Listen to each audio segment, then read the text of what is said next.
Hello প্রিয় বন্ধুগণ, তোমরা সবাই কেমন আছো? আশা করেছি তোমরা সবাই অনেক বেশি ভালো আছো, আর আমিও অনেক বেশি ভালো আছি। তো আজকে আমি বানাবো পাঁঠার মাংস।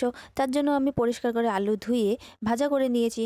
আর এই যে দেখো মশলা, ধনিয়া পাউডার, লঙ্কা পাউডার, কাশ্মীরি লঙ্কা পাউডার, এগুলো সব গুঁড়ো নিয়েছি দোকান থেকে। আর এই যে দেখো পেঁয়াজ আমি লালচে করে ভেজে নেব। মাংস বানানোর জন্য আমি টমেটো কুচি করে রেখেছি, আর টমেটো বড় বড় করেও কেটে রেখেছি।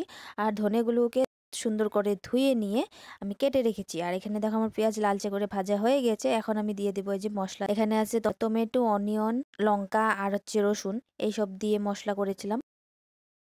আর এই যে দেখো এখানে আমি টমেটোগুলোও দিয়ে দিয়েছি। টমেটোগুলো দিয়ে ভালো করে সবগুলি মশলা ভালো করে কষিয়ে নিলাম। তারপরে দিয়ে দিলাম পাঁঠার মাংসটা।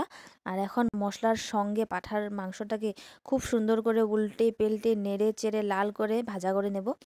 আধা আধি সিদ্ধ করে নেব, কেন নাকি আধা সিদ্ধ আলুগুলো করে নিয়েছিলাম, আলুগুলিকেও সিদ্ধ করতে বাকি রয়েছে। আর এই যে দেখো আমার মাংসটা লাল লাল হয়ে ভাজা হয়ে গেছে, আধা আধি ভাজা হয়ে গেছে। এখন এখানে ঢেলে দেব প্রথমেই ভেজে রাখা আলুগুলো। তো বন্ধুরা, তোমরা যদি আমার চ্যানেলটিতে নতুন করে এসেছো তবে প্লিজ আমার চ্যানেলটিকে একটি সাবস্ক্রাইব করে দেবে। আর যদি ফেসবুকে দেখতেছেন তবে অবশ্যই ফলো করে দিবেন, একটি কমেন্ট করে যাবেন। ভিডিওটা দেখার জন্য অনেক বেশি ধন্যবাদ।